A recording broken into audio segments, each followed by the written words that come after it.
Ce soir-là, il composa le numéro, mais personne ne répondit. Il voulait dire « je t'aime », mais n'entendit que le silence. Il avait attendu le moment parfait, et ce moment était passé. Sur la table restait le cadeau qu'il n'avait pas offert, la lettre non ouverte, l'étreinte qu'il n'avait jamais donnée. Puis il comprit que le miracle ne résidait pas dans le fait d'avoir plus de temps, mais dans le fait de l'avoir eu et de ne pas l'utiliser.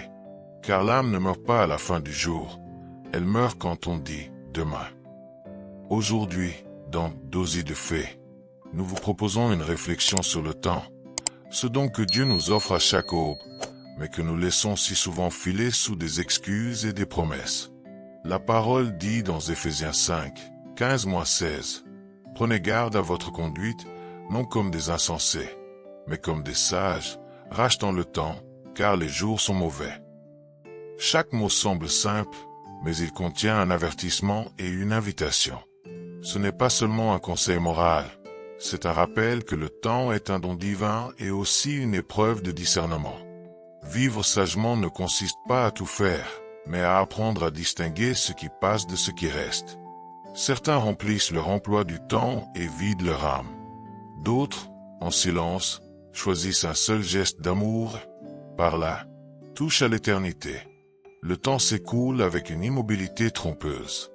Il nous fait croire que nous avons plus, qu'il y aura toujours un autre matin, une autre occasion de réparer ce que nous n'avons pas dit, de réintégrer ceux qui sont partis dans la douleur, de prier calmement lorsque le bruit cesse.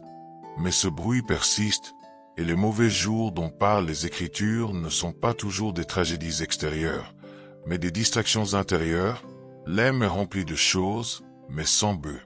L'horloge tourne, mais l'âme s'arrête lorsqu'elle remet à plus tard l'amour. L'apôtre ne parle pas de calendrier, mais de conscience. Bien utiliser son temps ne signifie pas presser les heures, mais plutôt les consacrer. Car chaque jour a un moment qui peut être décisif. Une conversation qui guérit, des excuses qui réparent, un regard qui redonne espoir. Il ne s'agit pas de vivre dans la peur de la fin, mais dans la gratitude pour l'instant présent. Dieu n'habite pas demain, il habite l'instant où vous respirez encore. Jésus aussi a vécu avec cette urgence d'amour. Il n'a jamais dit « je reviendrai plus tard » lorsque la douleur se présentait à lui.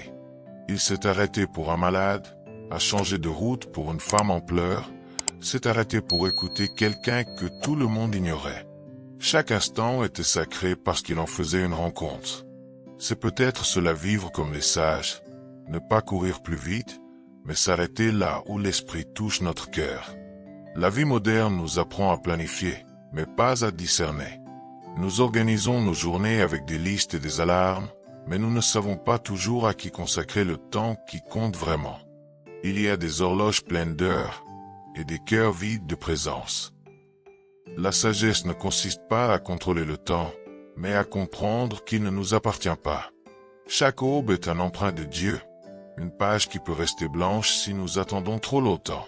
C'est pourquoi l'expression « les jours sont mauvais » n'est pas pessimiste, c'est un avertissement. Le mal se déguise en précipitation, procrastination, stabilité apparente. Il nous convainc que tout peut attendre, même l'amour, même le pardon. Mais l'âme se dessèche lorsqu'elle remet à plus tard la tendresse. Chaque fois que nous disons « demain », quelque chose dans notre cœur se refroidit. C'est pourquoi ce verset ne cherche pas à nous effrayer, mais à nous réveiller. Il nous rappelle qu'aujourd'hui est l'autel où la foi est mise à l'épreuve, car il n'y a pas de culte plus pur que de vivre en pleine conscience de l'instant présent. Le sage n'attend pas un temps nouveau, il fait de ce temps un acte d'amour. Nous avons tous appris à vivre avec « demain », ce doux mot qui cache ce que nous évitons de ressentir aujourd'hui. Demain je pardonne, demain j'appelle, demain je change. Mais le cœur sait que lorsque l'amour est différé, il se refroidit. Le temps ne se mesure pas seulement en heures, mais en occasions manquées. Dieu ne nous demande pas de nous dépêcher, mais d'être présent. Parfois, il ne s'agit pas de courir, mais de s'arrêter pour contempler avec tendresse l'instant présent. Car l'âme commence à guérir lorsqu'elle cesse de planifier et apprend à habiter l'instant présent, là où Dieu attend toujours en silence. Parfois, Nous pensons que la vie nous échappe par manque de temps, mais en réalité, elle nous échappe par manque d'attention. Nous courons après l'urgent, tandis que l'important nous attend à la fin de la journée, comme une voix étouffée qui parvient à peine à dire « Je suis encore là ». Nous nous habituons à survivre au milieu des tâches en suspens, mais sans présence. Et quand la nuit tombe, l'âme ressent le poids de tout ce que nous n'avons pas fait, non par manque d'opportunité, mais parce que nous n'avons pas choisi de nous arrêter. La vie ne se mesure pas aux jours qui passent, mais au moment où nous nous éveillons véritablement à ce que Dieu nous donne. Le temps est un mystère. Nous le sentons avancer, mais nous ne pouvons l'arrêter. Et pourtant, Dieu nous le donne chaque matin comme une page blanche. Certains la remplissent de bruit, d'autres de promesses non tenues, mais il y a ceux qui apprennent à y écrire une seule phrase qui change tout. Merci, Seigneur, pour aujourd'hui. Car être reconnaissant pour aujourd'hui, c'est comprendre que l'éternité commence dès l'instant où nous prenons conscience de sa présence. Ce n'est pas l'horloge qui dicte la valeur du temps, mais ce que nous choisissons d'en faire. Une journée peut sembler courte, mais si nous la vivons avec amour, elle devient un fragment d'éternité. Lorsque nous comprenons cela, l'âme commence à mettre de l'ordre dans sa vie. Il ne s'agit plus d'avoir plus d'heures, mais de donner du sens à celles que nous avons. Dieu ne nous demande pas d'être productifs, mais d'avoir un but. Il ne nous évalue pas à la quantité de choses que nous faisons, mais à l'amour que nous y mettons. La sagesse du temps ne réside pas dans la course, mais dans la reconnaissance du rythme de l'esprit. Et ce rythme est doux, patient, profond. Il nous invite à observer, à respirer, à comprendre. Nous arrivons ensuite au premier domaine, le temps. Combien de fois le traitons-nous comme un ennemi, alors qu'en réalité c'est le lieu où Dieu veut se révéler? Le temps ne nous poursuit pas. Nous le fuyons car il nous rappelle que nous ne sommes pas éternels. Mais loin d'être une menace, cette finitude est une bénédiction. Si tout était infini, rien n'aurait de valeur. C'est précisément parce que le jour se termine que l'amour doit être exprimé aujourd'hui, que le pardon doit être accordé sans délai, que les accolades doivent être données sans calcul. Le temps nous discipline dans l'humilité. Il nous rappelle que le plus sacré ne peut être remis à plus tard. Et puis il y a la famille, ce deuxième domaine où nous apprenons l'art le plus difficile, aimer inconditionnellement. Combien de fois laissons-nous l'orgueil ou l'habitude nous priver de tendresse? Nous remettons les conversations à plus tard, nous fermons la porte à ceux qui ont le plus besoin de nous, convaincus qu'il y aura un autre temps. Mais les liens se refroidissent lorsqu'ils ne sont pas arrosés de simples gestes. Un appel, un café partagé, un mot gentil peuvent apaiser plus de 1000 excuses tardives. En famille, l'amour divin est mis à l'épreuve, celui qui ne mesure ni ne négocie, qui embrasse même quand il fait mal. La véritable maturité ne se manifeste pas dans les grandes réussites, mais dans la capacité à réconcilier. Et chaque réconciliation est une victoire du ciel sur l'ego. Dans le troisième domaine, celui du but, nous découvrons une vérité dérangeante. L'urgence n'est pas toujours importante. Nous vivons obsédés par l'atteinte d'objectifs, l'accumulation de titres, la démonstration de notre valeur. Mais la voix de Dieu ne se fait pas entendre dans la course, mais dans le silence. Il n'y a pas de plus grand but que de servir par amour. Ce que nous faisons avec foi, même petit, devient immense. Un cœur qui se donne transforme plus qu'un esprit calculateur. Nous ne sommes peut-être pas tous nés pour bâtir des empires, mais nous sommes nés pour laisser des traces de bonté dans le sable du temps. Car lorsque nos forces s'épuisent, seul ce que nous avons donné par amour restera. La spiritualité, quatrième champ vital, nous rappelle que nous ne sommes pas maîtres de demain. L'âme mûrit lorsqu'elle comprend que le contrôle est une illusion. Nous pouvons planifier, prévoir et organiser, mais l'esprit souffle où il veut, et son vent bouleverse parfois nos plans pour construire un meilleur but à leur place. Dieu ne veut pas que nous ayons toutes les réponses, mais plutôt que nous apprenions à faire confiance au milieu de l'incertitude. Chaque fois que nous lâchons prise et disons « Seigneur, fais-le », le temps cesse d'être un fardeau et devient un chemin. La foi transforme chaque instant en une opportunité de voir la main invisible de Dieu agir dans notre quotidien. Et dans le dernier chant, celui des émotions, nous apprenons que reporter la guérison est une autre façon de perdre du temps. Nous nous disons que tout va bien, que cela passera, que cela ne vaut pas la peine de raviver ce qui fait mal. Mais ce qui n'est pas guéri devient un silence étouffant. Pardonner aujourd'hui, c'est libérer l'âme avant qu'elle ne s'endurcisse. Pleurer aujourd'hui, c'est laisser l'âme respirer. Aimer aujourd'hui, c'est fermer la porte aux regrets de demain. Le Saint-Esprit agit non pas sur ce que nous projetons de ressentir, mais sur ce que nous osons abandonner. Lorsque tous ces domaines s'entremêlent, l'âme commence à comprendre que le temps n'est pas un ennemi, mais un enseignant. Chaque retard a un but, chaque pause est une leçon. Il n'y a pas de moment perdu si nous vivons consciemment. Parfois, la vie nous arrête brusquement pour nous rappeler que le présent ne se répète pas. Dieu ne veut pas que nous remplissions nos journées de tâches, mais de sens. Le sage ne vit pas en comptant les heures, mais en comptant les bénédictions. Et quand nous regardons en arrière, nous comprenons que ce n'est pas l'horloge qui nous a manqué, mais le courage d'agir à temps. L'appel que nous n'avons pas passé, la visite que nous avons reportée, la parole que nous avons tenue, le pardon que nous n'avons pas accordé. Tous ces moments sont les traces d'un lendemain qui n'est jamais venu. Mais Dieu est si miséricordieux qu'il nous offre un autre aujourd'hui, une nouvelle opportunité de corriger notre trajectoire.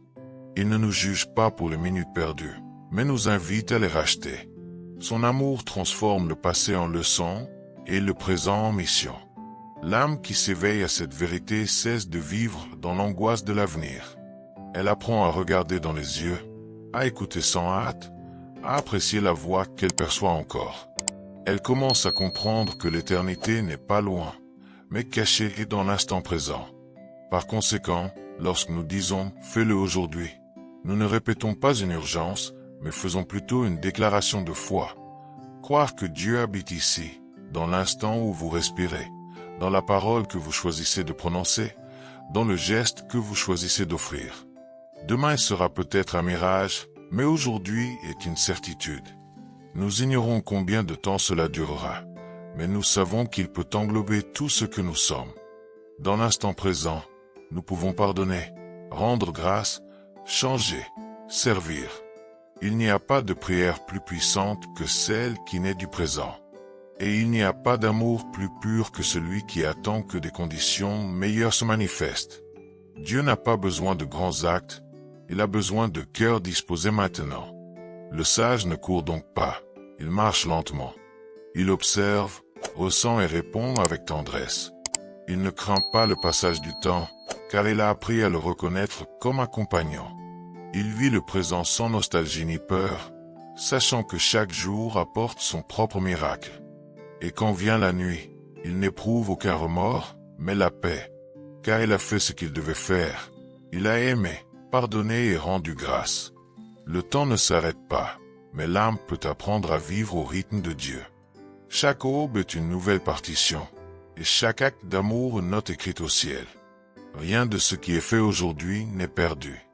Chaque geste laisse une trace dans l'éternité, car l'amour n'appartient pas au calendrier. Il appartient au royaume. Ainsi, lorsque nous comprenons la vérité de la parole, nous cessons de regarder l'horloge avec anxiété et commençons à regarder notre cœur avec détermination. Il ne s'agit pas de vivre plus longtemps, mais de vivre mieux. D'offrir l'instant présent comme une offrande. Reconnaître que tout ce que nous remettons à plus tard est une prière qui ne s'élève jamais. Aujourd'hui est le jour propice, aujourd'hui est le temps de la grâce. Aujourd'hui est le moment de revenir à Dieu de tout son cœur. Et ce faisant, quelque chose en nous s'éclaire. L'âme ne craint plus l'avenir, car elle a appris à demeurer dans la volonté divine du présent.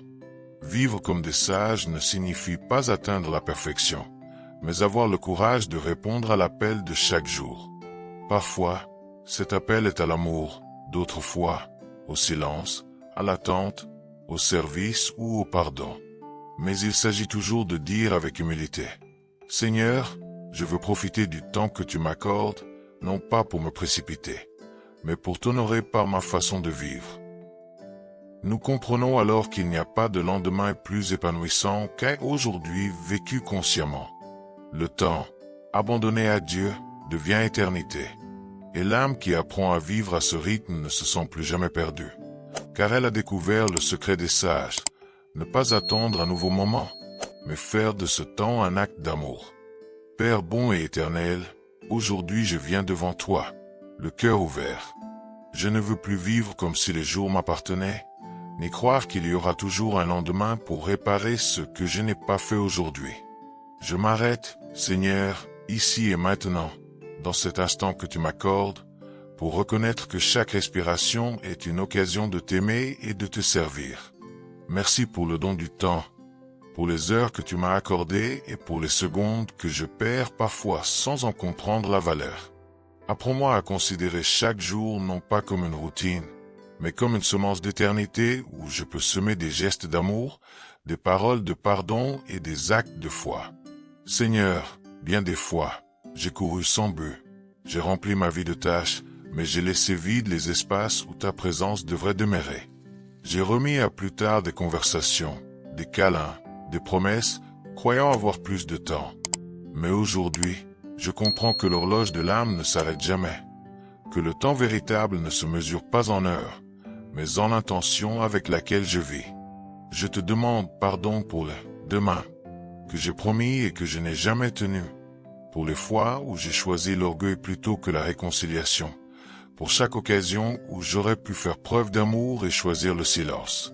Donne-moi, Seigneur, la sagesse de ceux qui vivent à l'écoute de ta voix. Que mes journées ne se perdent pas dans l'urgence, mais soient plutôt consacrées à l'essentiel. Aide-moi à discerner quand avancer et quand s'arrêter, quand parler et quand écouter. Ne laisse pas la peur du temps qui passe me priver de paix, car je sais que tant que je marcherai avec toi, chaque instant sera suffisant. Apprends-moi à avoir un autel dans le quotidien, l'étreinte que je t'offre, la parole que j'encourage, la prière que j'offre, la larme que je verse.